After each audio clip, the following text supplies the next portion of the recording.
Okay, Master, we're ready. Okay, thank you very much. Good evening, everyone. Let's continue with Master YongHua's Chanchi instructions. Do we have the prior section at all? I think we didn't discuss it, did we? We didn't. I insist to just start the lecture on slide 2, and I Okay. begin reading on slide 35. Maybe you should go through that first before we continue. Oh, I read through 34. Master, we can also start from the slide 32 from this page 302, because this is the start of the new topic. 302. What? This page, from this page is Okay, and let me see. How many slides is that? 300 to 318. Okay, let's do these slides and be done with this file. Okay? yeah, and we've already finished all the playing of the recording and But I haven't spoken yet, right? yeah. Okay, very good. Let's continue then. Let me go through these slides. I don't remember anymore. Anyone has any questions? Only a few days left. And you look as fresh as a flower. Look too happy. It's nearing the end, huh? So Master YongHua has been explaining about the Huatou. He taught his disciples how to do the Huatou. And that's to investigate who's reciting Buddha's name as one of the Huatou topics. I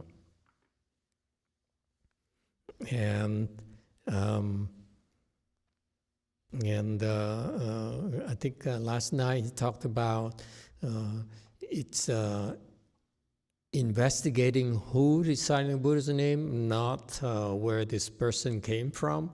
It's amazing. People they think too much, and the instruction for Huatou is to who's reciting Buddha's name. Okay, but the people tend to deliberate, tend to let their thinking go wild, whereas the practice of Huatou is very essentially, is basically look at that one statement only, that who's reciting Buddha's name, what is my original face before I was born, and so forth. And anything else that comes up, you drop it. It's that simple. You don't need to know anything more than that. And you can go all the way. Am I making myself clear? The more you explain, the more you liberate, the more you keep going. It's not about knowing, it's about dropping. And that's the quintessential Huatou practice. I never saw anyone explain like that before. For example, in the Chinese Chan literature, there is a famous work called the Blue Cliffs Record, Bi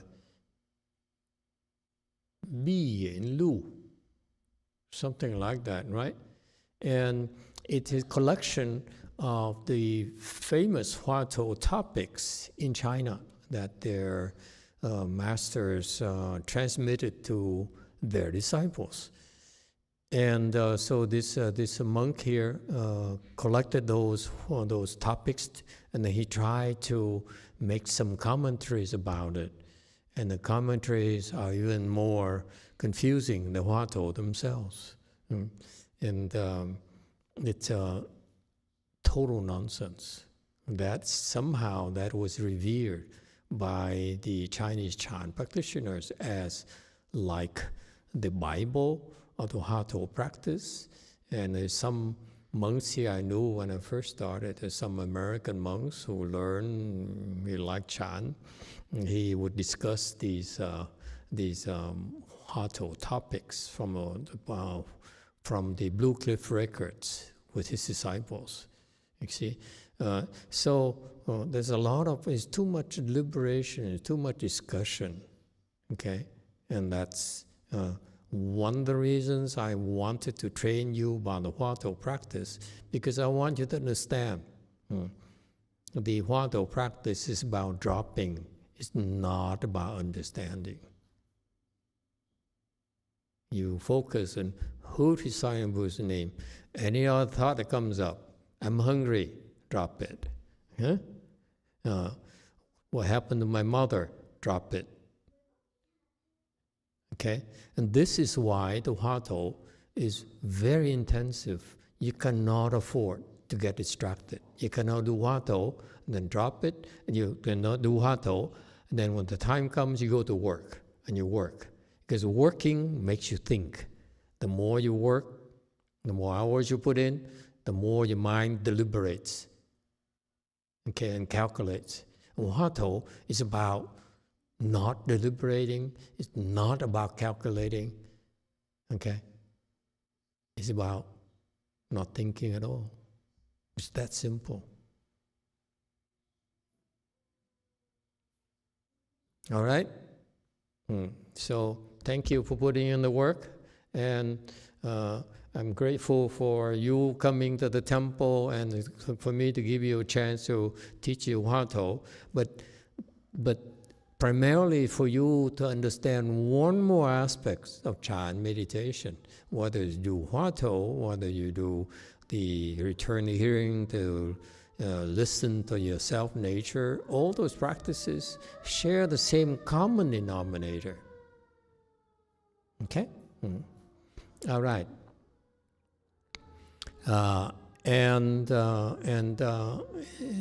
Don't worry about wisdom here. I can speak. Wisdom doesn't matter. You just don't talk, don't deliberate, nothing to know. Okay? It's about investigating who's reciting Buddha's name. What is sound of one hand clapping? Okay? You ask yourself, what is that? Because design is such that, well, I'm not going to explain more to you than that. Okay? Because as soon as I start explaining, like Master YongHua, he has to keep on going, and you start asking questions, okay? And that will bring you further and further away from the Huatou practice. Yeah. Okay? How do you feel about that? So if you want to say it is written in books, you think about that is reasonable or not? Okay. So this section here, he says about a lot of this is the common mistake that a lot of monks and nuns do, or teachers, meditation teachers do, is they read books, they read Chan annals, they hear Master YongHua's instructions and other books that he wrote, or the other Chan masters who prepare a lot of books or translate a lot of books, okay? And so by reading it, they think they understand Chan, okay? And that's what he's saying. You don't simply read and repeat what you read. Okay? You have to understand. It's not about reasonable, okay? And this tells me that his students who were there at the time that he taught Chan to are very low level. So he has to talk to them in a sense, in the terms of when you listen to instructions, does it make sense to you or not? If it doesn't make sense to you, don't do it. Don't go there. Okay? And that's for very low level people who practice. Okay? And these beginners, the low level practitioners of meditation, they are very rigid, very narrow, so that they have so much baggage that those are the people who know too much, who are too smart, who are too experienced, or too successful, too cultured, that they are stuck with all that knowledge, and you cannot undo that. And the worst thing is this: it's not about knowledge. It's not about too much thinking. There's a biggest problem that these people have is, anyone knows?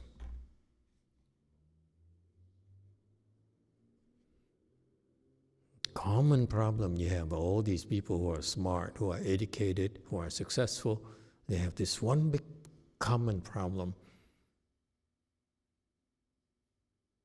They're all guilty of. So Bosunim, what is it?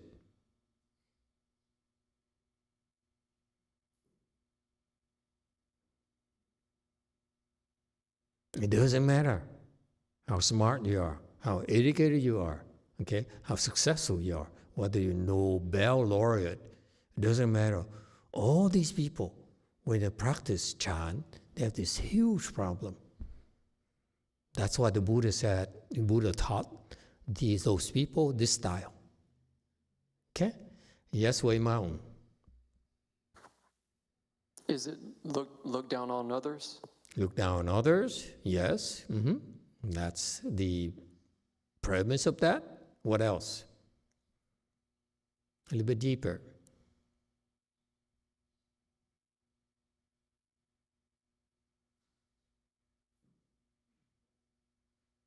It's a huge problem.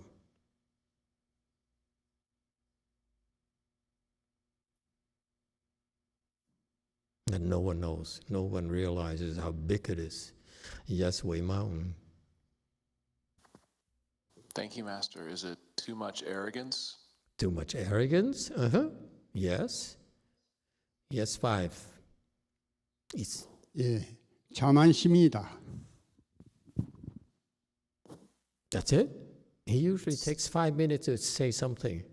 What happened today? 자만심입니다. Still 30 seconds. 30분 걸려. It's arrogance, Master. Pride. Arrogance. Yes. Anyone else? You see, this is a problem with people who learn meditation. People who come in, okay, learn meditation, they don't realize that they have this big problem that no teacher would want to touch it or recognize it. Now the people who recognize it, like the Buddha, they cannot teach you.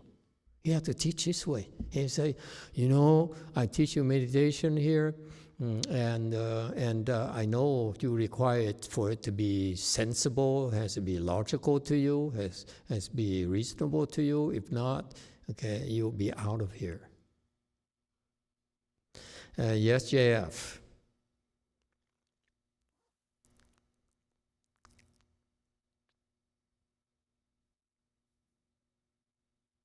Hello, Master, is it self-confidence? Lack of confidence? No. Self-confidence. No, not self-confidence. Self-confidence, okay? Or That's something not, they know. it's not wrong. It's self-confidence. Okay, you too. What is the problem? It's from Ray Zhuang. It says closing off mind because they think they understand it. Understand it. Closed mind, okay? What else? You're getting close.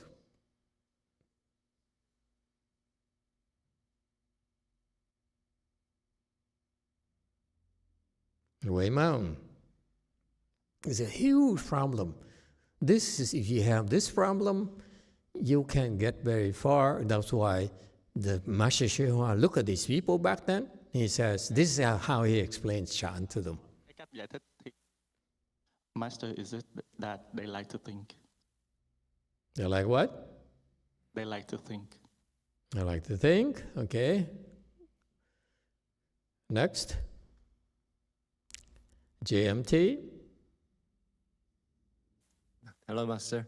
Is doubts lack of faith? Lack of faith. You're getting closer. See, you know everything. Here's the problem. You know so much already.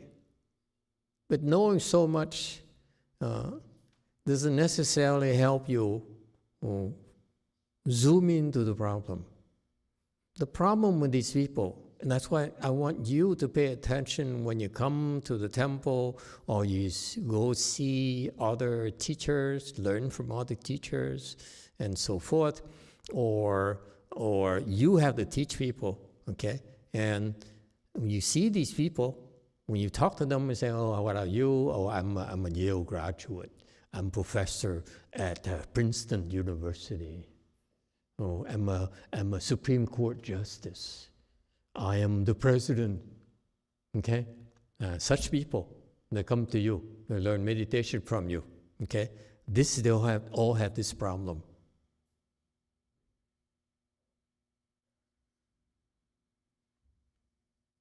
They only believe in themselves. If you see these people, you boys and girls, when you have to teach people, I know you're beginning new programs to teach various things for your Chan classes, Pure Land classes. You recognize these people. When you have people who are educated, who are successful, they're there because they have a track record. And therefore they said, I've got this far, I've done so much, I have this kind of recognition because I know how to do it. Okay? They only believe in themselves because that's how they got there. A tycoon got there because he believed in himself and inspired and go against the current and did things that other people would not do or would not think of.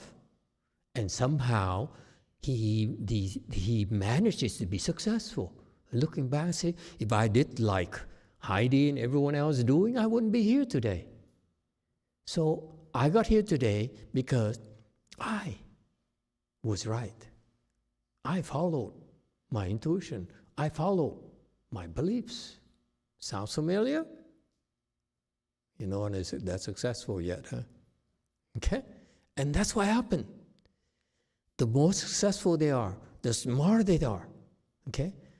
They realize that they're there, they're so unique, they're so special, and they're got so far, got so much out of life because they knew how to figure it out. So therefore, it reinforces their beliefs that they only believe in themselves.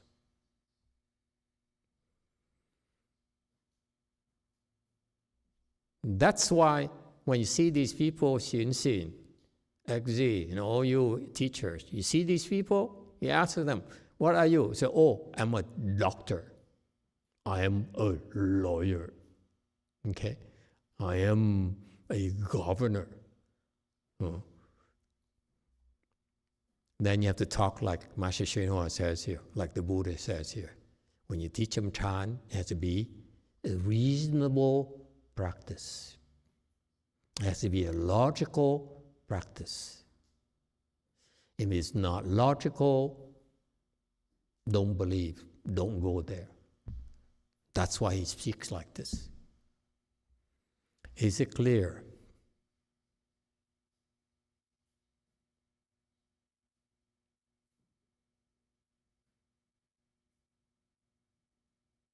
The more successful they are, those people who have a good track record of accomplishments, it has to be logical to them. It has to be reasonable to them. Otherwise, they refuse to do it.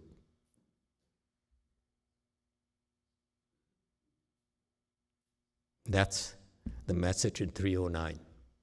I hear this, look at this. I say, that's the kind of people that he was able to draw when he started teaching. That's why he spoke like this. Is it clear? You cannot speak more than this. Okay, because they walk away. Because It doesn't make sense to them because it goes against what the social norms are. Remember the successful tycoon, Jeff Bezos, Buffett, Bill Gates, all the successful people, Elon Musk, they got there because they did what others dare not do. So they believe themselves only. The strong beliefs that I am right. I follow my vision, my beliefs. That's how I got here. Because no one else could see what I see. No one else dare do what I do. If you're like that, then you can only learn very low-level Chan. You cannot force it upon people, by the way. Such people, they deserve to be taught Chan as well, but at their own pace, in a logical manner. Is it clear? You have to recognize the nature of their obstructions. You can't teach people you don't recognize what's stopping them.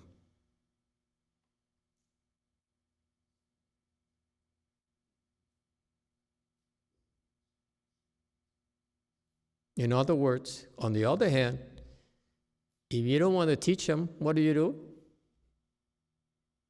Speak of things that are not reasonable, speak of things that are not logical, and they run away. They say, these people, this is not Chan, these people are just weird, so illogical. And that's how we screen them out.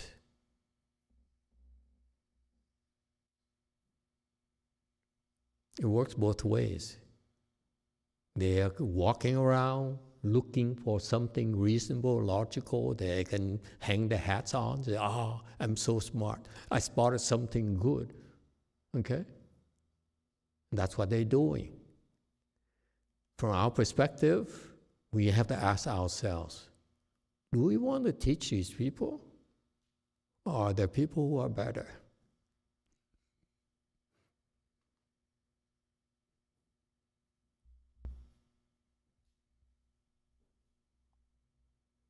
Okay? Irrational. I don't know what he's talking about, irrational.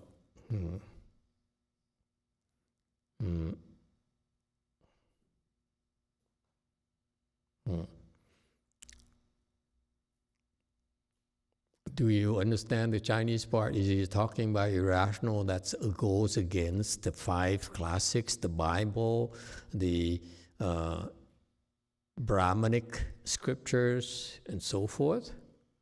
Or he says, I think it seems to be the point here, that that's the basis of their knowledge and their worldly wisdom. Therefore, anything that goes against that would be irrational, okay? Or the scientists would say, this is not factual,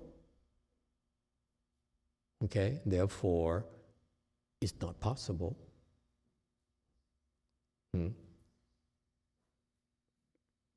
All right? And so, that's how we got to the end of this section. Any questions? Any problems? You agree with my thinking? There's only these people who only believe in themselves. They don't need to be the Jeff Bezos. They are not necessarily Elon Musk, but there are a lot of people, especially like scientists, okay? Like professors. Most professors are very rational. They pay to be rational. They got a qualification by demonstrating that they're rational. Is that clear? I hope it helps. Next file, please.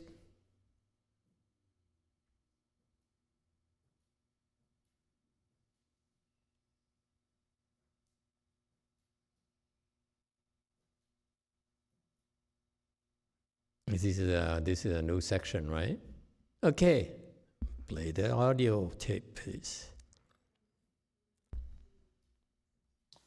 Master, we've already played the audio yesterday. Okay, we play continuing. Original 6 or 6 class 6. The spring, autumn, annual, songs, document, change, writing. This seems to be the Confucian classics. Or mentioned how in the mention 7 class 8 class 6. And a complete belief, you take a look for yourself, no believing, then believe.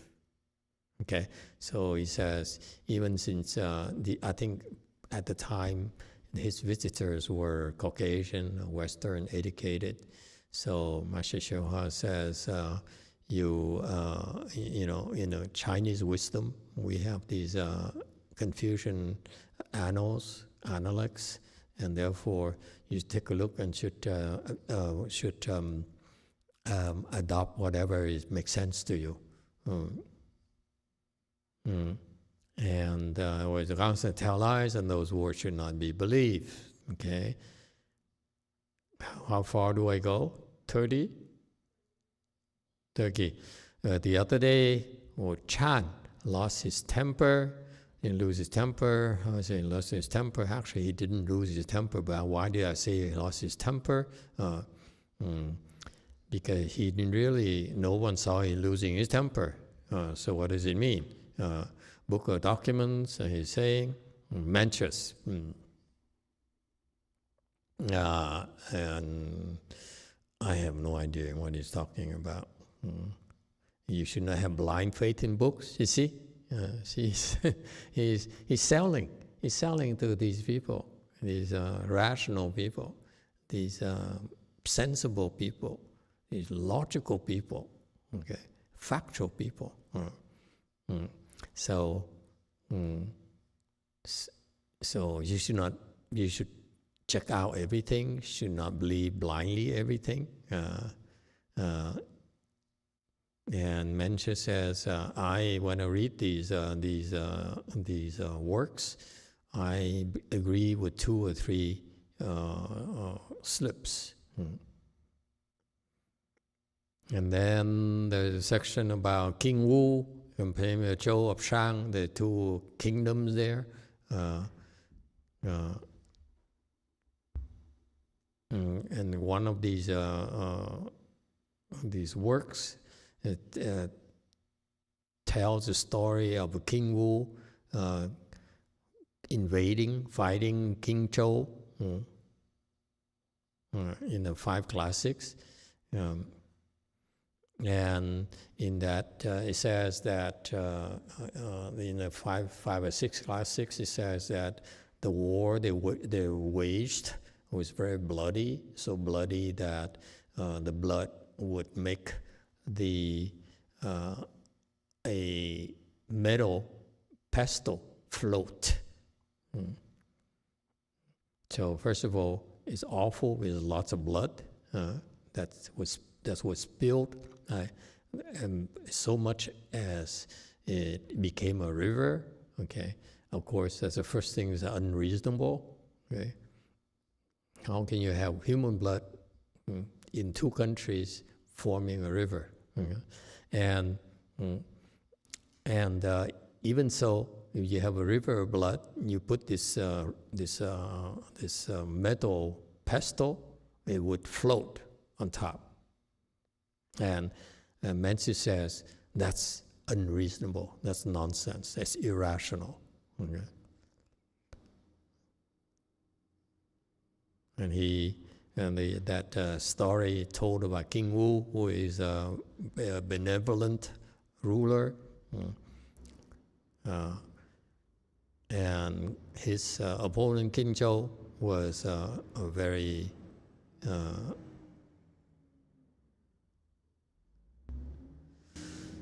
very evil ruler, the worst, and King Wu was the best. And of course, people knew, especially their soldiers knew. So the soldier, King Zhou, the evil ruler, that knew that the boss, was the worst, and therefore they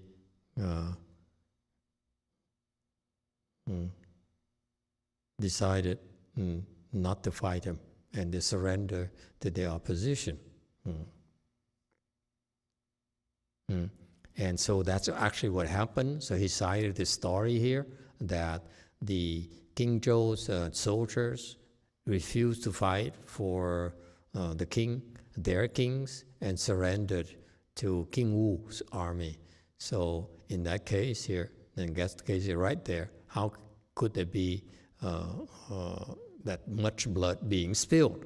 Okay, so that's not reasonable. And we continue. Master, we continue the audio on 35. 35, okay, continue.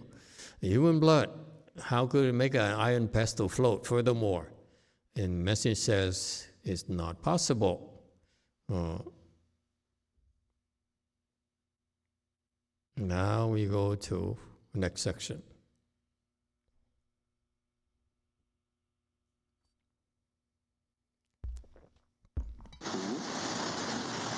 因为靠菩萨用那个杵刨杵铁杵们。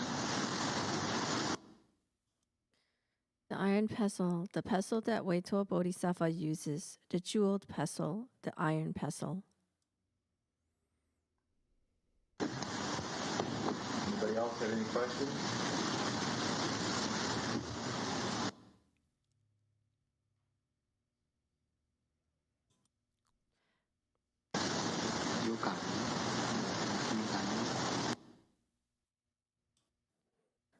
They hope in what way can... What response did they have?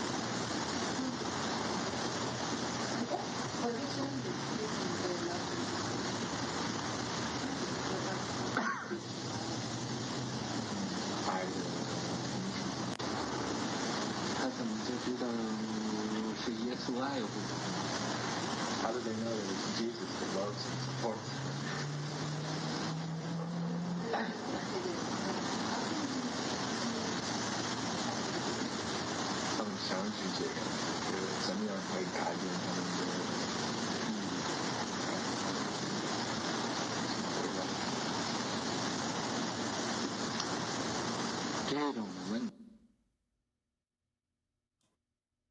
They hope in what way can they change their...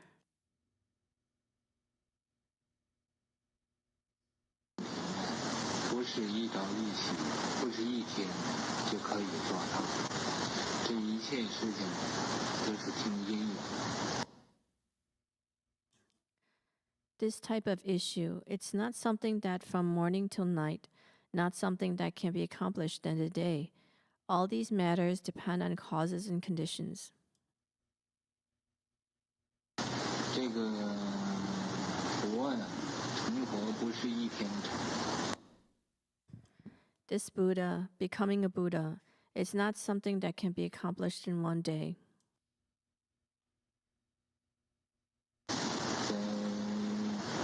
三七修福慧，百劫众相，然后才成佛。 For 3 SMKs of eons, one cultivates merit and wisdom. For 100 kalpas, one plants the causes for the hallmarks of a Buddha. Only then does one become a Buddha. 三大恶僧修劫，修福修慧。 For 3 SMKs of eons, cultivates merit and wisdom. 他们，这个耶稣教，不但耶稣教，就是所有的宗教都包括在内。 But they, Christianity, not only Christianity, but all religions are included.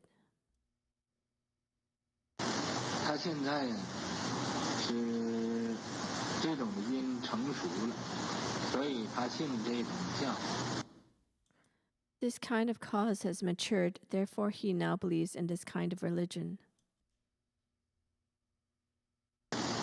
这种教，信，他信来信去，都都是会走到佛教。 This kind of religion, this belief, he believes in this and he believes in that. All these religions will lead him to Buddhism. 不是说他现在信不信的问题，这将来呀，他要是机缘成熟了，他自然就会到佛教。 It's not to say that right now he believes or does not believe. In the future, if opportunities and conditions mature, then he will naturally turn to Buddhism. 有很多信耶稣教、天主教也很有知识的分子。 There are many who believe in Christianity, Catholicism, many who are intellectuals. 然后呢，他都来信佛教。为什么呢？ And then later, they all come to believe in Buddhism. Why? 他就因为在他那里边呢，觉得太狭窄，太小了。 It's simply because within their beliefs, they feel it is too narrow, too small. 所以他就会走到这个佛教里。 Therefore, they will find their way into Buddhism. 佛教，佛所以伟大的原因，我常常讲，它不是自私的，它是一个公开的。 Buddhism, the reason why the Buddha is great, I often say, is that it is not selfish. It is open and public.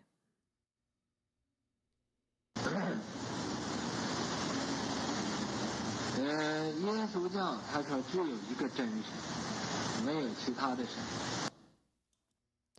Oh, Christianity says there is only one true God and no other gods. 他这就好像那个小乘佛教啊，说只有一个释迦牟尼佛，没有十方佛，是一样的道理。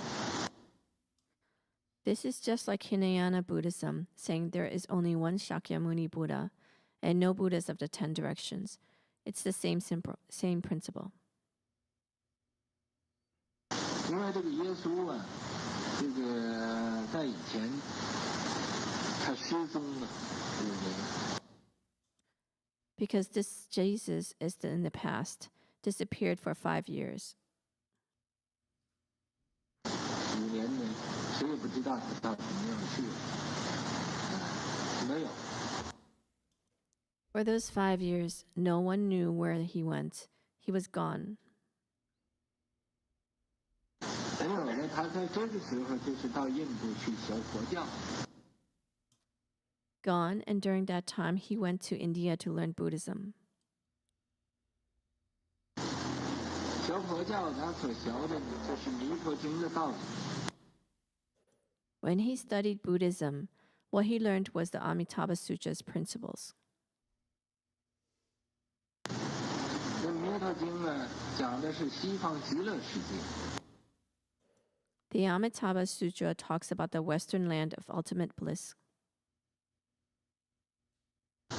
他回来呢，就变一变相，说是天国。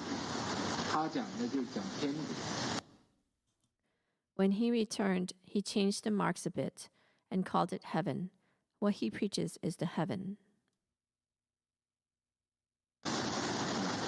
那么，在这个耶稣教啊，往往呢，他们有一种感应啊，看。 So in Christianity, often they have a kind of spiritual response. 他们说他们那个圣人，穿白衣服的那个是圣人。 They say they see their saint. The person wearing the white clothes is a sage. 其实那个就是观世音菩萨，他们硬拉去啊，说这是耶稣的母亲。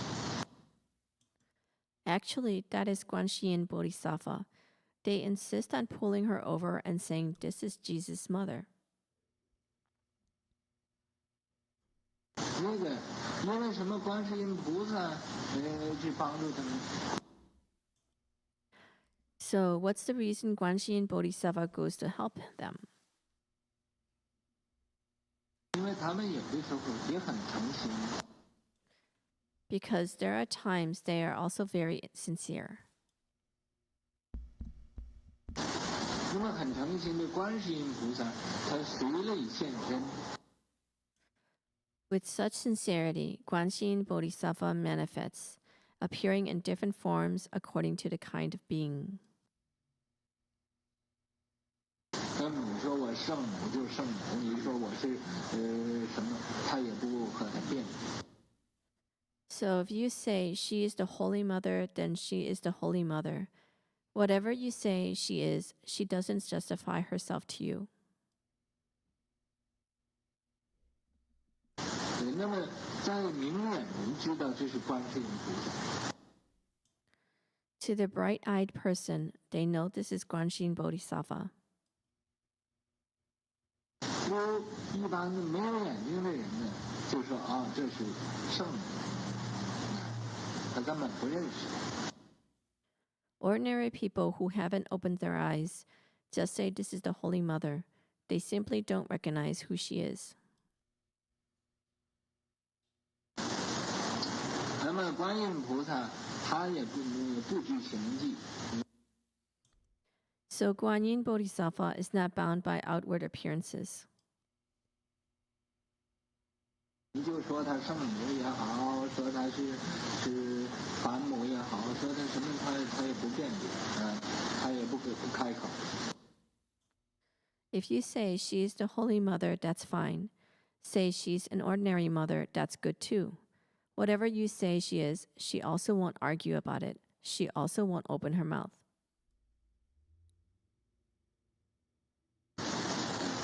所以这样你相信，你信圣母也好，也一样的；你信耶稣也是一样的。 So as long as you believe, whether you believe in the Holy Mother, that's fine. It's the same. If you believe in Jesus, it's the same. 所以我不反对人信耶稣教，也不反对人信天主教。 Therefore, I do not object to people believing in Christianity. I also do not object to people believing in Catholicism. 你信，只要你相信，慢慢你一定走到佛教这个道路。不过早晚呢？ You believe, as long as you believe, then little by little, you'll surely find your way onto the Buddhist path. It's only a matter of sooner or later. 这不是今天就可以改变的。你今 This is not something that can be changed today. 天就你有这种因缘，你就可以改变。 Today, if you have this kind of causes and conditions today, then you can change. 没有这个因缘，你就不能改变。要等一等。就是等随着来生啊，再来生，再来生。 Without such causes and conditions, then you cannot change. You have to wait a little bit. That is, wait until the next life, or the next life, or the life after that. 无论哪一生，也要因缘成熟了，你这个菩提种子成熟了，还是来小和好。 No matter which lifetime, when the causes and conditions mature, these blessings of yours, Bodhi seeds mature, you will still come to learn the Buddha Dharma.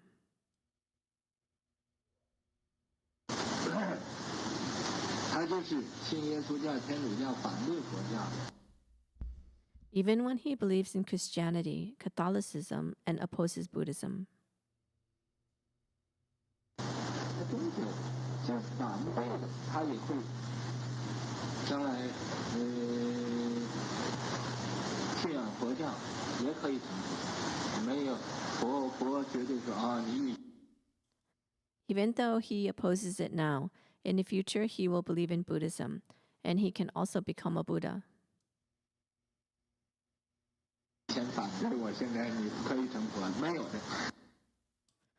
The Buddha definitely never says, "You in the past opposed me, so now you cannot become a Buddha." Never. 你就是谤佛的人，也不，你要信佛了，也不会下地狱。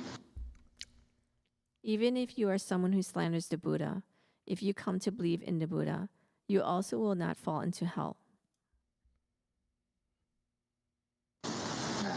不是像那啊，你下地狱永远都下地狱。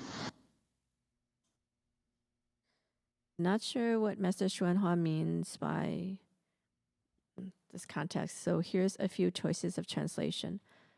Literal translation: It's not like you fall to hell, then you fall to hell forever. Should it be?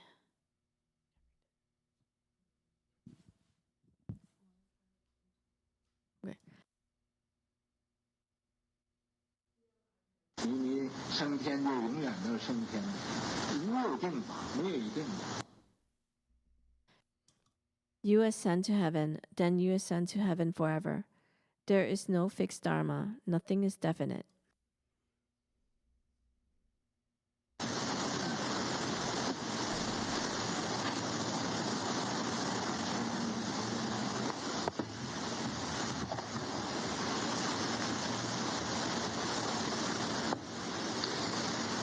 为什么说反对佛的人、诽谤佛的人，还可以成佛呢？ Why is it said that people who oppose the Buddha, people who slander the Buddha, can still become a Buddha? Okay, stop there. We've gone far enough. I was told that I went too fast, so it's not enough slides. So I think we should stop. We've gone far enough. It's only 50 slides. What is a big deal?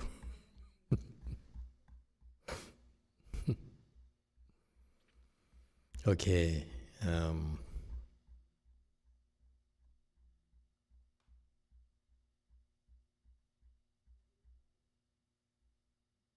We left off at 35, Master. Okay. You know what 36 is? Okay.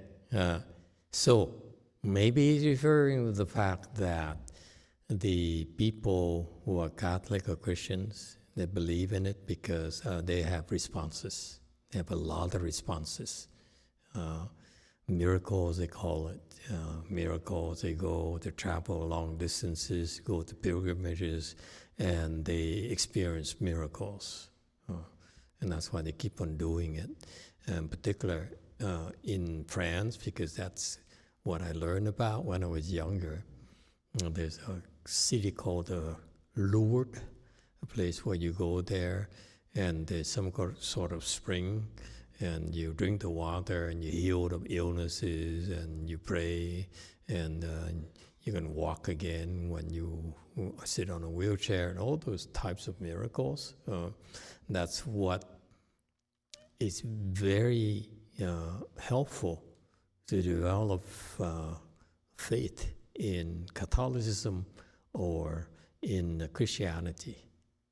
Okay, and it's understandable. That's reasonable, and so that's what he's. This is what I think what they're talking about. People believe because they have responses.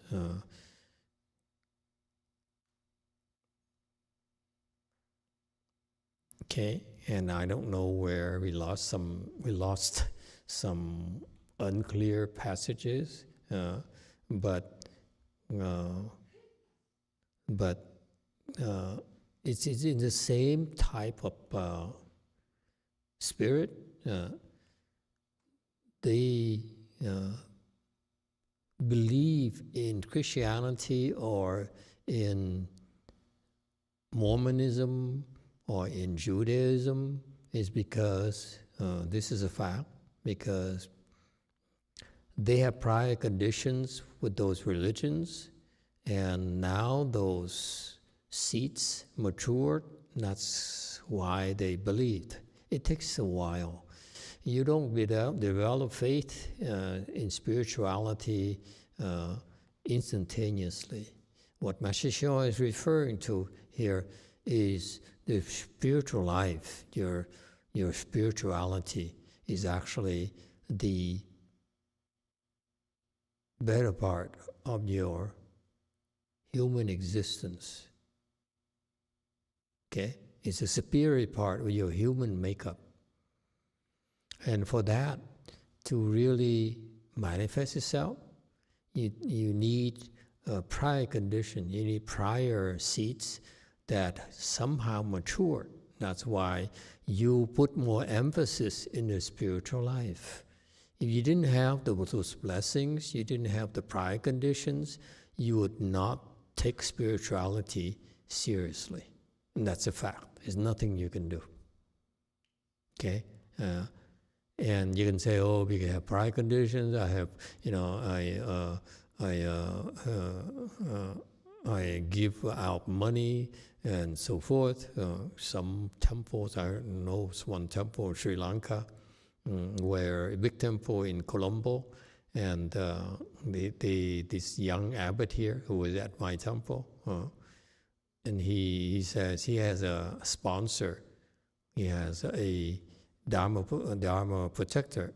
His sponsor is a very rich man. He owns hotels and rental properties, and he believes in Buddhism. So what he does is that on Sundays when they have Dharma assemblies, he pays the people who come to attend. That's why this young man here, an abbot who is only in his 30s, he's very popular because his temples are very, very busy on Sundays and on Buddhist special events, because the Sri Lankans who came to his temple get paid by his patron. Okay, and so it's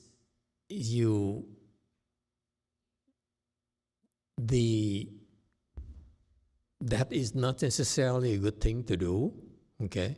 But it plants the seeds for them to, in the future, believe, develop faith in spirituality. Okay? I don't look at it as simply cause and condition, because for the Westerners, it's kind of difficult for them to say, what is causes, what is condition? I don't get it, okay? So what we're trying to do, what I chose to explain to you, is not so much about cause and conditions until you become a Buddhist,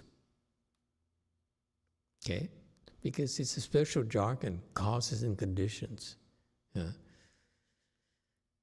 You can explain it from a different angle, okay? You say that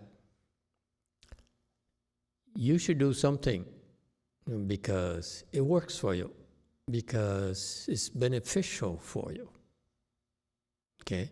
Whether it's response, you recite Buddha's name, all of a sudden you stop being scared, you stop worrying, you're not as depressed as before.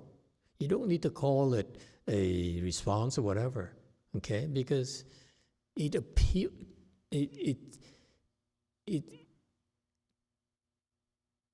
may alienate the intellectuals who say, I don't believe in responses. I do it because it works for me. So to me, the better way to explain this is stop using so many Buddhist jargons like responses, causes and conditions, and so forth. We should be talking about, does it work for you? Is it beneficial for you? When you meditate, you feel lighter. You feel more peaceful, don't you? There's no need to talk about responses. It works for them. talk about that. You don't need to use so much jargon, so many words that don't make sense to them at all. You should speak their language. Okay? People nowadays in the 21st century, in modern times, you use their language. You don't force them to understand our jargons. I hope it helps. Okay? For Master YongHua, when he talks like this, it makes sense to all of us. Okay? But for the the new people, the people who, the non-believers or the people who have not been exposed to this, it turns them off. Okay? And so the principle is still the same. When necessary, we have to go back to the cause and conditions, and the cause and conditions, when you talk about cause and conditions, it implies time. It takes time. It cannot be that fast. It's never that fast. Okay? Same thing. Relationships is the same thing. Relationships, the good relationships, take a long time to develop. Okay? It stands the test of time. It goes through many trials and tribulations. Okay? And somehow you manage to hang on to it. You manage not to break it. Then is a very strong relationship. Do not be afraid that you don't want any trouble. You want a smooth sailing and no trouble at all. Don't worry. It's the difficulties that will strengthen the bonds, that will develop the relationship in the proper way.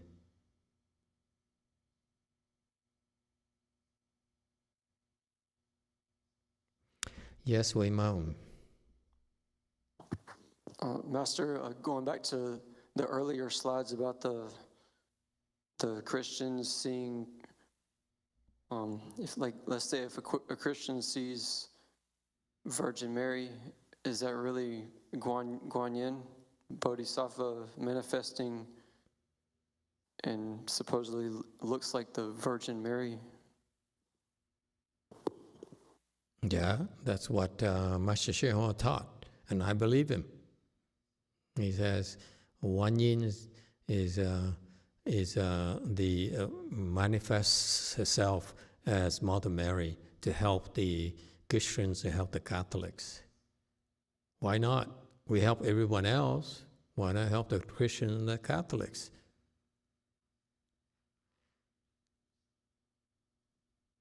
But don't say that. Don't tell the Christian and Catholics that. They get very offended. They think we're too arrogant. Okay? And so it takes time. The point here is anything that's good must pass the test of time. Relationship between husbands and wives, boyfriends and girlfriends, brothers, friends, they must stand the test of time. Until then, you can count on it. Don't count on it too prematurely, okay? That's what causes conditions mean. It takes time for it to be strong enough. Just like it takes time for children to grow up and mature, okay? And same thing, Buddha takes time to become a Buddha. He cultivated for a long time. In particular, in Buddhism, we call something cultivating merit and wisdom or virtues. In particular, this is for your information. Triya Samkhya of aeons, meaning uncountable aeons. No, there's three. Triya Samkhya is you cannot count, times three. Okay, 3 times uncountable. Okay, up aeons. Aeons is a long, long time. billions of years. Okay, and after that, he also had to cultivate 100 kalpas. Okay, so that he planted the cause and conditions for his hallmarks. Okay? Buddhists have a certain physical attributes that only superior people, privileged people would be able to have, and that's then he's ready to become a Buddha. So 3 Asamkhya's kalpas.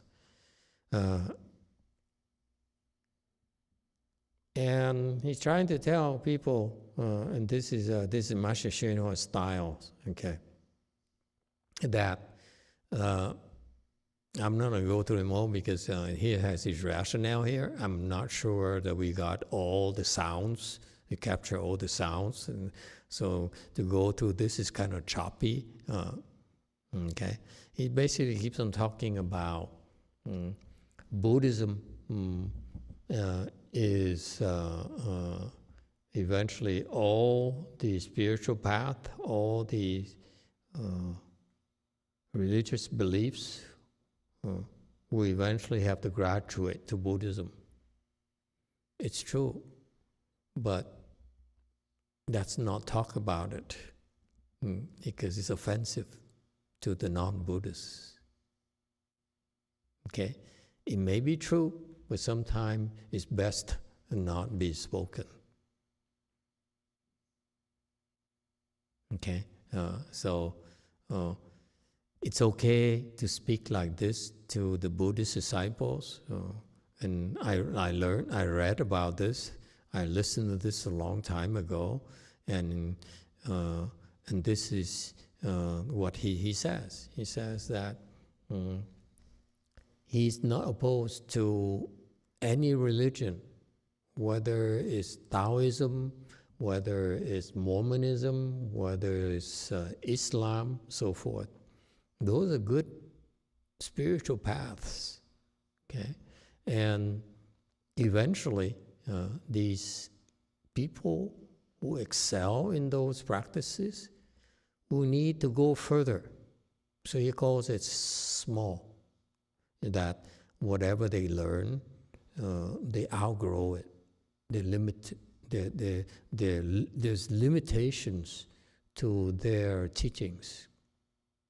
Whereas in Buddhism, the difference in Buddhism is that we teach you about the limitless, meaning that do not for a moment think that you only can get so far, can get so much. In Buddhism, you should believe in your unlimited potential. You don't allow anyone to tell you that they're better than you, and you will never be able to reach a level. Like in Christianity, they said God is God and will never become God. You should feel lucky that you believe in God. Okay, God is around to help you and save you from the hells and so forth. If they believe in that, that's fine.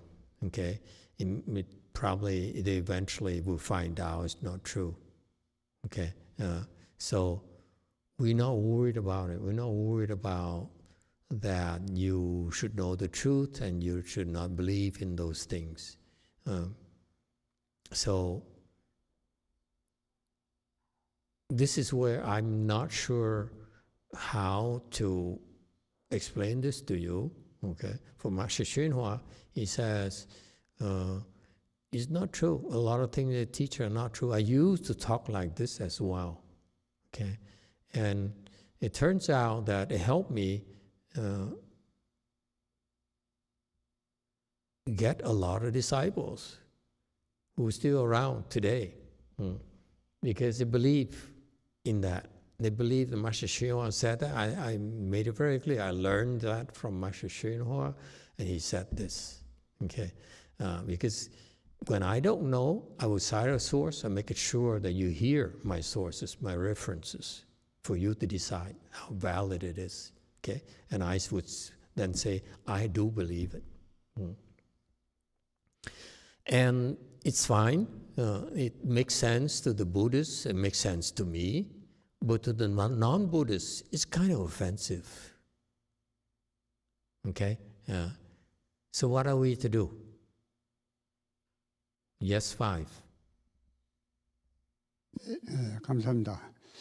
이 선화상님께서 말씀하신 중에 예수님이 5년 정도 불법 공부를 하셨다는 문구가 있는데 제가 생각이 나서 제가 오래전에 인도 리야드라는 성지순례를 간 적이 있는데 거기 몇 개 사원 중에 헤미스 사원이라는 데를 들렸습니다.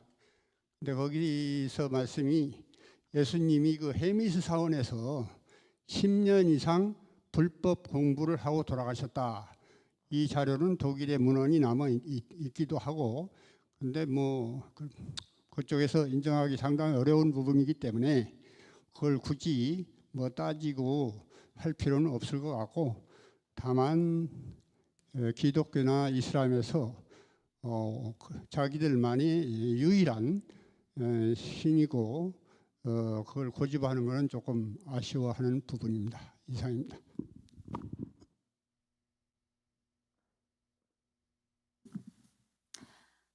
Master, I remember Great Master YongHua said Jesus was gone for 5 years and then he learned Buddha Dharma. That reminds my travel to India. I think the city name, I'm not sure, but I think he is a Liado.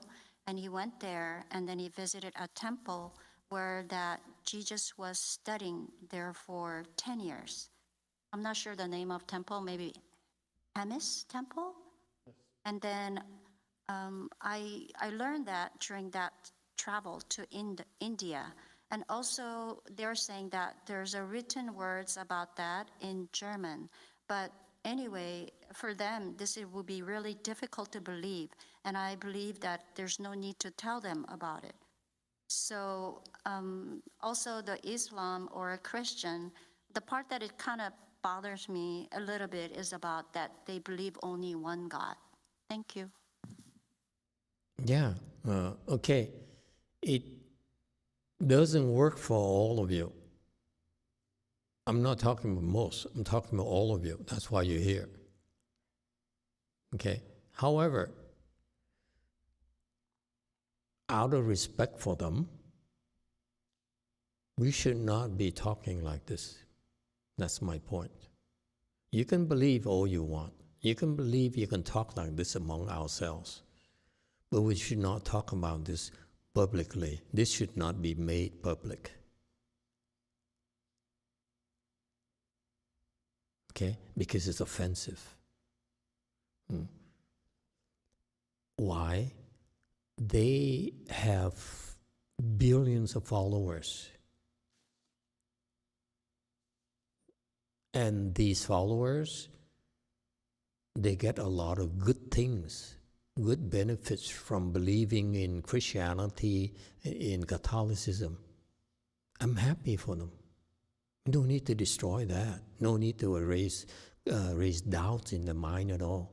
To me, this is a problem. When I, for example, criticize my peers, it's for a very limited audience. The general audience will get offended. This guy, they say, I'm so arrogant, I look down upon others. That's the price I have to pay when I criticize them publicly. I did it on purpose because I wanted to go on the record that these are damaging to Buddhism, okay? You don't believe me now, but in the future, you see for yourself. Okay, and I'm saying that because I hope you don't ever make this kind of mistake. Okay, because I'm in a position where I must say something. It cannot be in private. Okay, however, this is within my system, within our Wei Yang lineage. Okay, because that's the responsibility. My master says, your jobs is to train people. my generation. He said, after I'm gone, your job is to train people. Your job is to translate. Your job, third job, is help with education. Okay, so those are the directives that were given to our generation.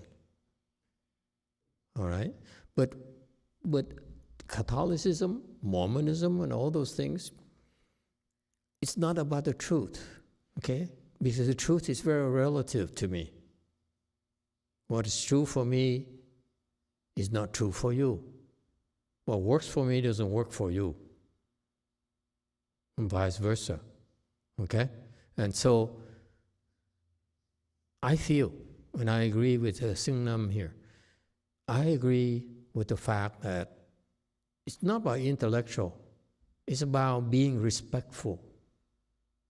If these people believe in these things, like the Japanese believe in the gods, they pray to the gods to have a good harvest, and it works for them, I'm very happy for them. Because I respect, out of respect, I said, if this is your choice to do this, I'm glad for you. I would not say this is better. People pay attention. They didn't ask, we don't say. Okay?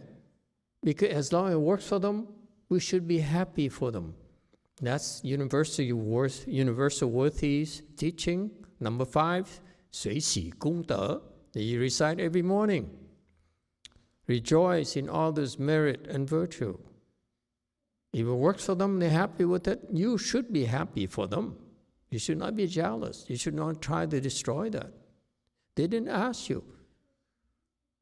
Therefore, you cannot say this better. If they're happy with what they have, respect that. That's so fundamental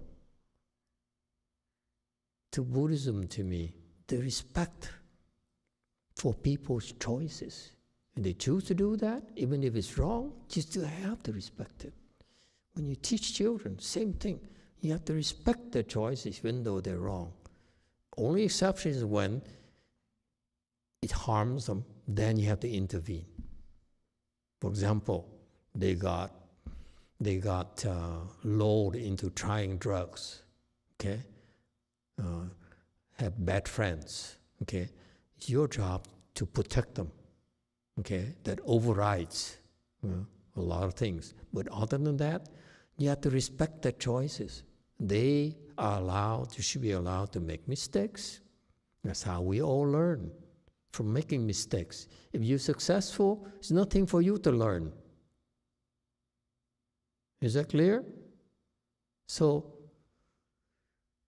out of respect for them, if it works for these Zen masters to go and pray for good harvest to the gods, mountain gods, and the harvest god, the wind god, the rain god, and it works for them year after year, generation after generation, wonderful. I'm very happy for you.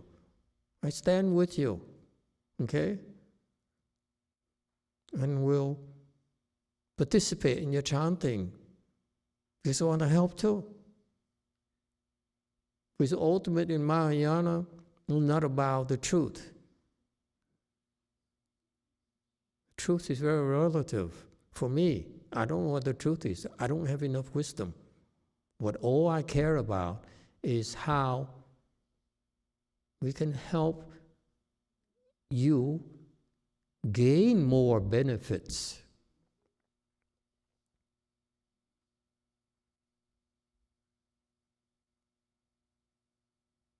As I was, this afternoon, I was told a story of someone who contacted our temple and WMT down there and said, I want to go and join your Chanchi. And Master Ji said, oh, wonderful. Would you tell me a little bit more about yourself? He emailed back. And then came the reply, oh, don't bother, I changed my mind. Because your master, he's too arrogant. He talks down about others and promoted himself. Okay?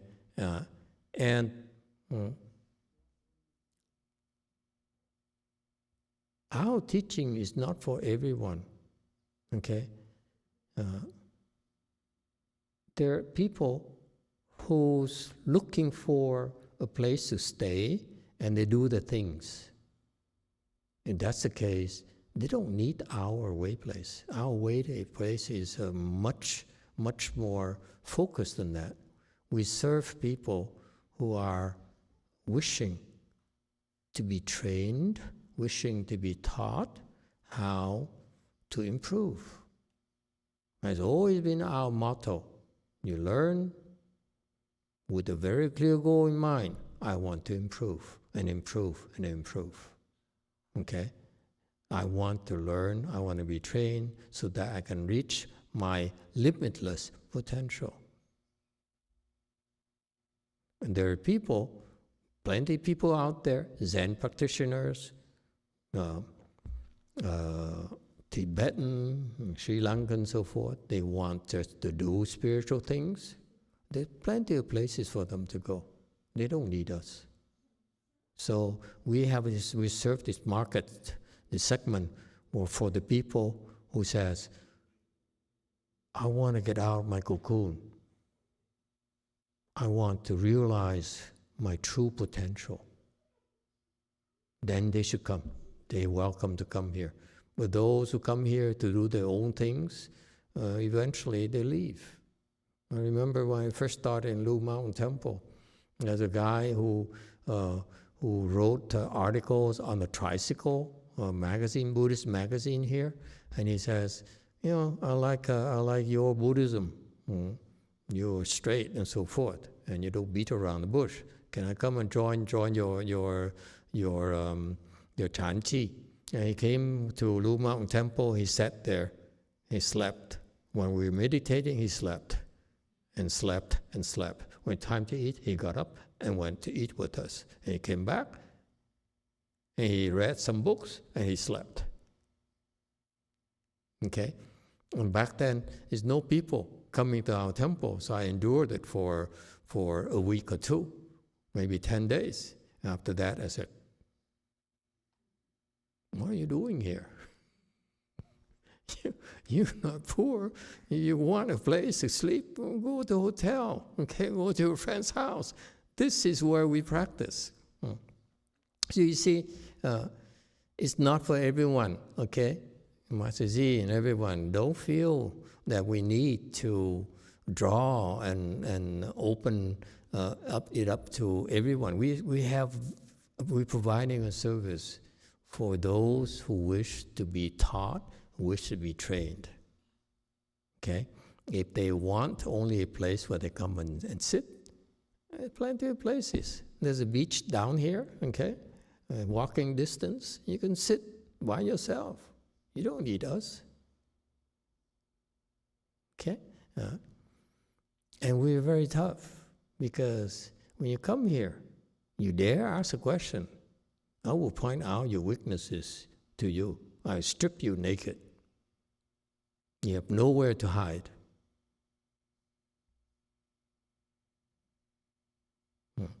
And so we don't need to offend people. I feel that, I feel that it works for Master YongHua because he is credible and he has wisdom. He has demonstrated wisdom. But there's no need to tell them eventually turn to Buddhism. I can't care less. Why do you have to call it Buddhism? You want to, I can call it Taoism. You ask me, what is Buddhism? I said, same to your Taoism. You ask me about your American chant. Oh, it's same as your Korean chant. It doesn't bother me. What's the label? Why do you have to tell people eventually you will turn to Buddhism? It's offensive. You can explain it as, you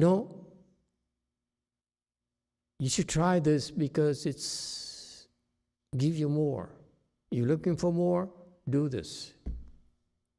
Don't worry about labels, okay?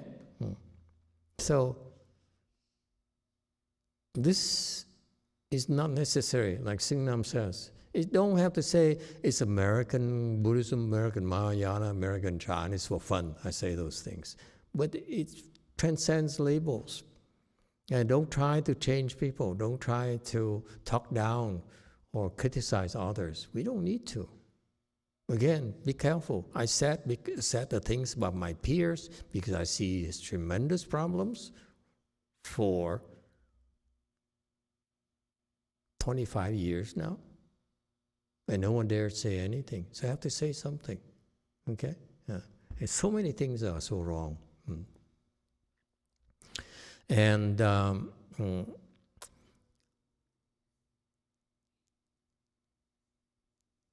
so, but to outsiders, even to the Hinayana people, the Tibetan people, Sri Lankan people, we have to be respectful. Okay? Cannot say you Hinayana, therefore you're inferior. Hinayana is wonderful. There's no Mahayana without Hinayana.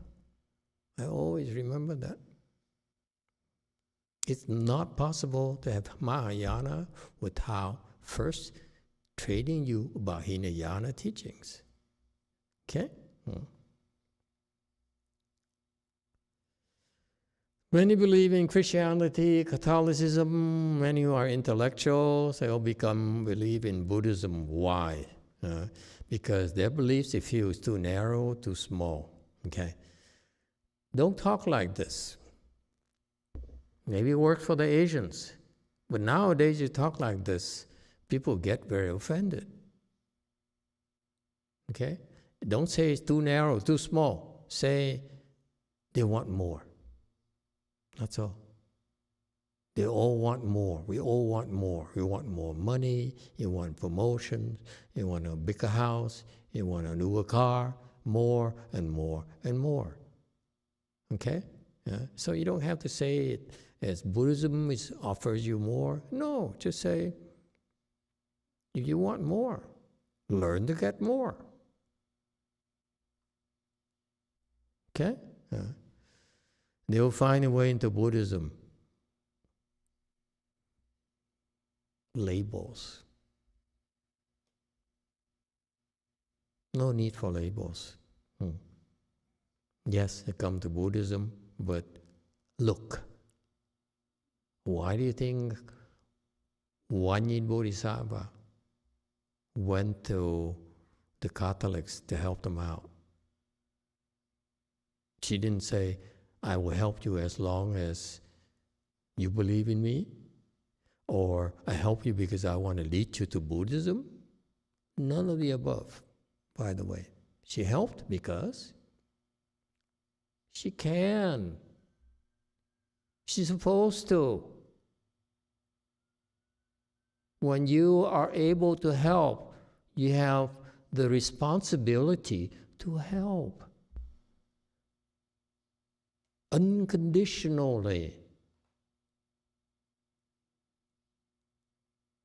That's Buddhism.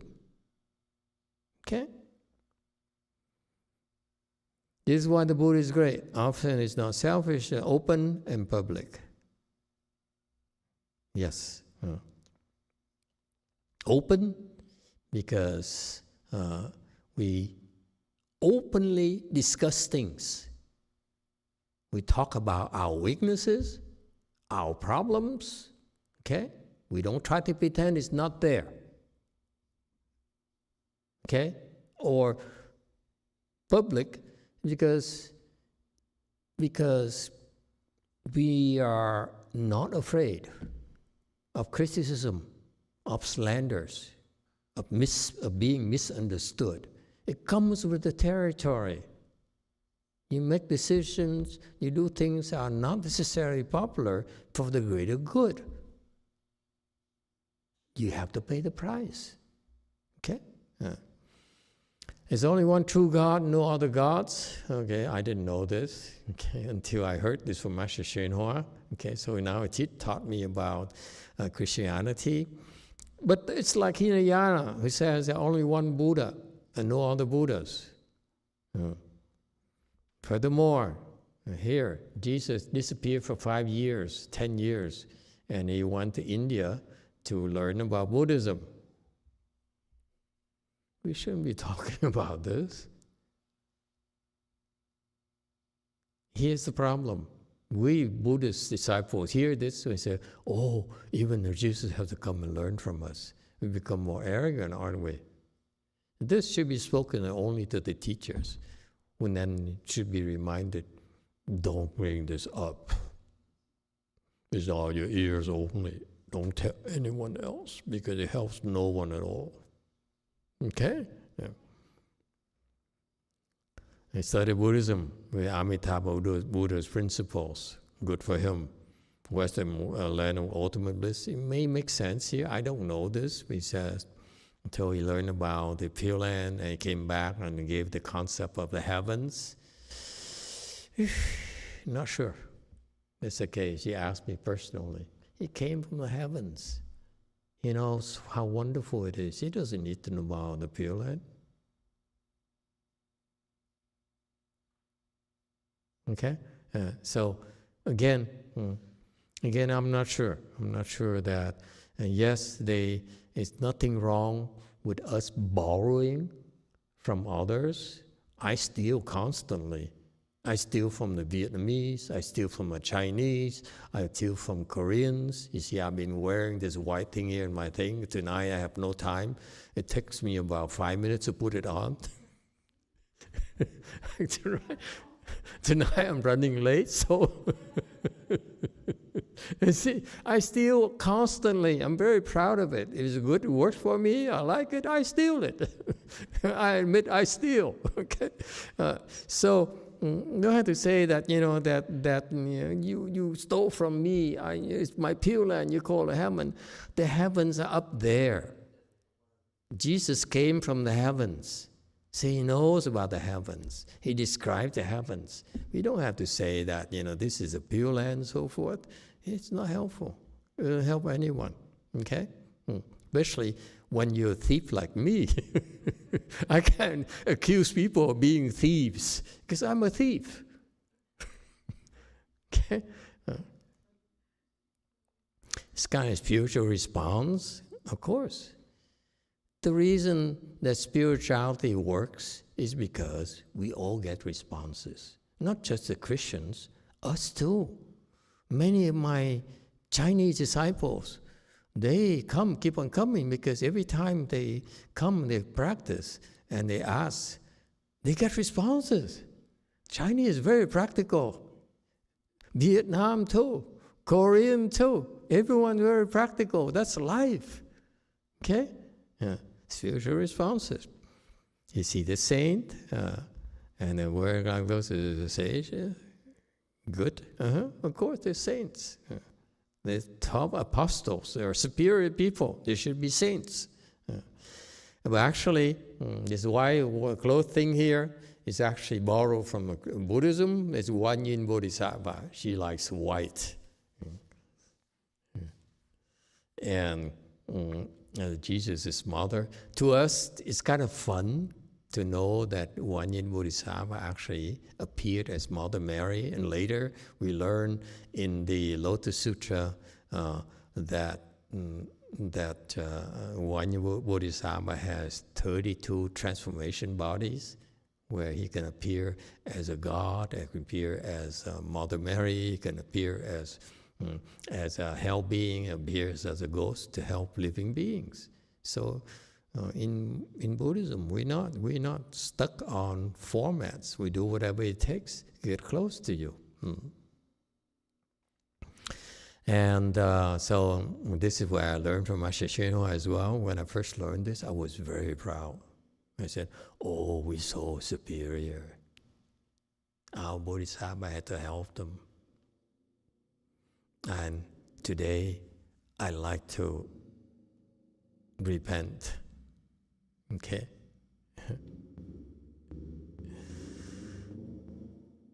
It's not polite. Let's not talk this publicly. Let's not bring this up publicly.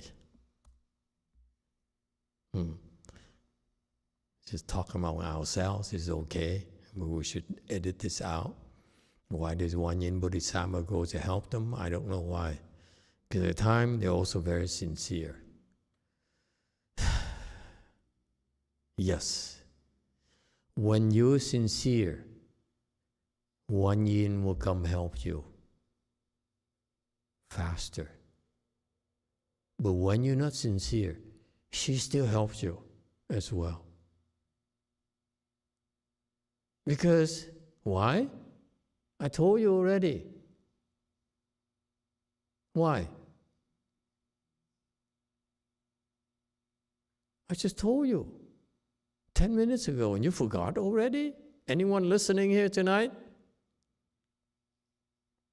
I'm going on strike. Time is up anyway. I'm not giving you the answer. 8:51. Time's up. Why? When you're sincere, she helps. When you're not sincere, she still helps. Why? Well, let me qualify for you. When you're sincere, the help is faster, comes faster. The insincere, the help a little bit slower. Because she says, insincere, I will make you suffer a little bit. Huh? Why? Go first.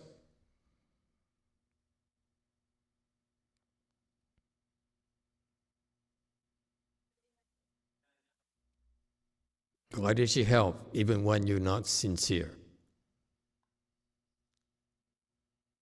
Because that's her job. What? Because that's her job, her compassionate. That's her job, because she can. When you can, you must. Okay? She developed all these abilities to help people, so now she can help. Therefore, when people are in need, she must help. However, let me qualify it for you. I don't get a big head now. I say, oh, I'm so important. One, you must help me. Sometimes her help may appear to you that she's not helping. Why not? Because in order to reduce her over-reliance on her, every time you have a problem, why you help me? Why you help me find a job, get a job. Why you help me find a wife? You know the Master YongHua used to tell his students. I heard these stories a few times. And one of his boys, his male disciples, some sort of professor, hotshot professor or lecturer, who in need for a wife. So his Master YongHua says, I'll pick a wife for you.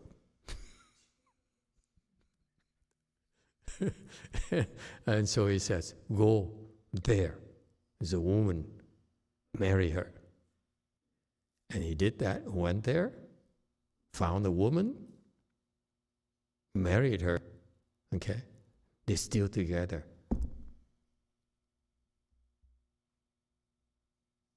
Okay? It happened a few times. I heard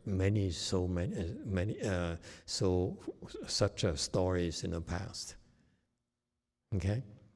So, and then of course he can give you children and so forth. That's why people believe him so much. He has so many responses. Okay? But at times he will not help. He appears not to help. Actually, he's helping.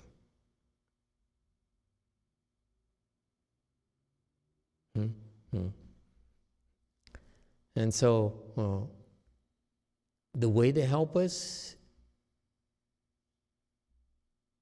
is not always obvious to us, but I assure you, they're helping. And sometimes, bluntly, honestly speaking, it's better not to help you, let you suffer. Okay? And help you later. So, it's many forms of help and so forth. And I assure you, they're always helping us. You should believe that. Go first.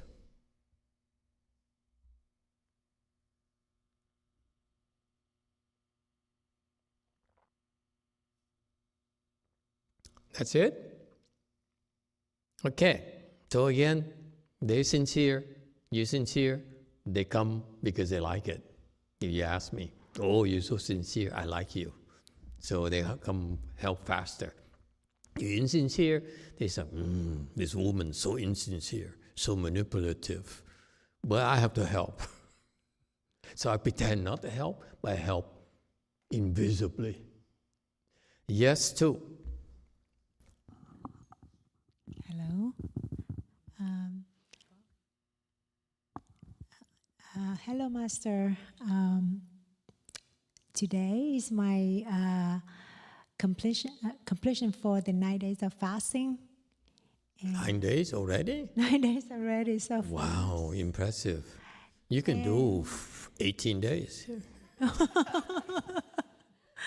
It looks so good. Thank you. But on the 9th day, I start craving about the water and fruit, especially pear. So, On the 9th day only? yeah, but previous day, Not thirsty? I did not craving for food, even though food a lot of in front of me, but I don't feel craving for it. Did you come up here like with the people who fast? They come to the altar and bow to the Buddha very close so they can inhale the orange and the pears. No, I did not. That's the trick here. We do. Oh, okay. We all do that. And everything happened to me is very surprised and very unexpected. At first, my plan was only like 5 to 7 days, but I was able to handle up until 9 days. That's the first impressive. Very good. And then the second thing is, my goal is to sit long, about maybe 4 hours, because I only have one time to sit 3 hours at home after the first fasting in the last summer in Chenchi. And but for some reason, after the first 2 days, I have a hard time. I couldn't even the first day I sit about 10 sessions, try to follow the schedule. But I feel very pain compared to when I sit at home. And the day 2, I feel even worse. I only after 10 minutes or 20 minutes, I feel like, oh, I don't think I can do it. So I was a little bit affliction a little bit because I didn't do well and as I thought.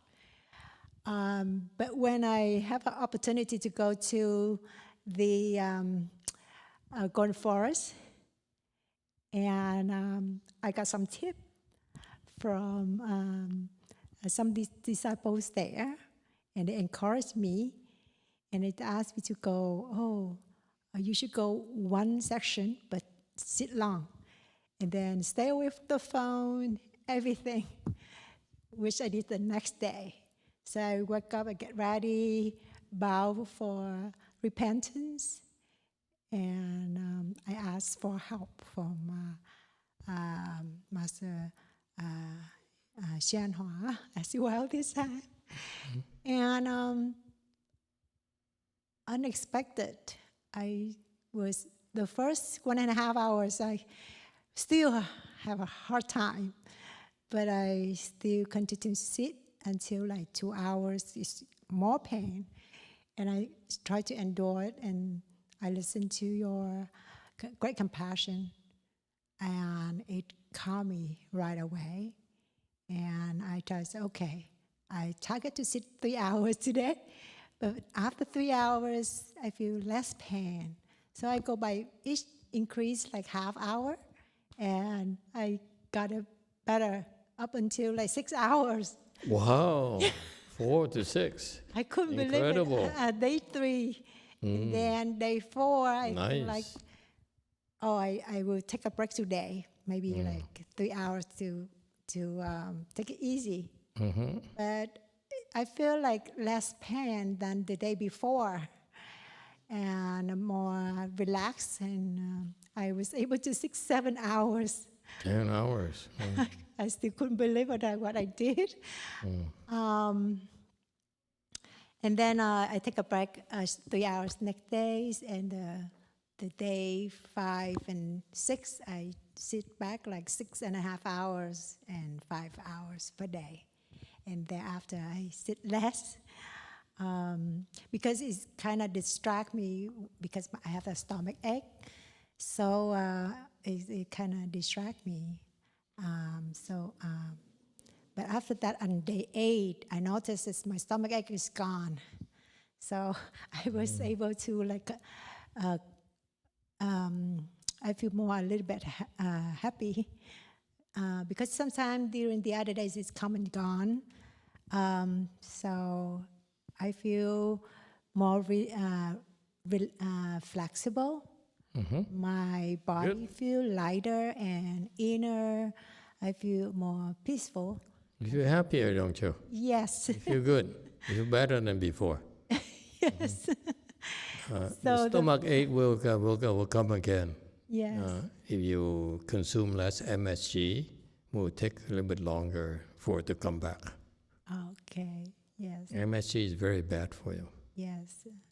And therefore, I would like to thank you and spread my gratitude to Master has been protect me throughout the process to complete this fasting process. And So you came from Master YongHua to me. You asked him for help, and he didn't help. No, For the record. somehow when normally I only ask Buddha, but this time I remember Master YongHua. So I say, okay, please help me. And He's the one who helped. yeah, I think so. Yeah, since you first asked him, I didn't help at all. Didn't have to.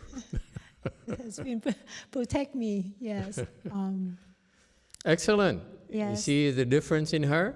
She's improved. Yes. Secondly, That's a very important point. yes. You have to pay your dues. You have to suffer. That's a sure way to improve. If it's smooth sailing, you have no problems at all, it's very hard for you to improve. And this is, for example, the fasting thing here. It's very difficult for all of us. Okay, so we're hungry, we're thirsty, and when you face adversities and you hang in there, you don't quit, this is when you have a chance to break through a lot faster than otherwise. Okay? Yes. So congratulations. Thank you. And Very good. secondly, I would like to show my gratitude to all venerables here that help me as well and support me and very spoil me too.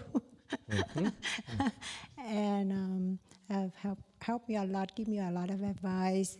I also would like to thank you all, the disciples from both sides, from DDT and from Gold Forest, have given me some their experience and give me some tips, which is very helpful that make me complete the process the whole time for fasting.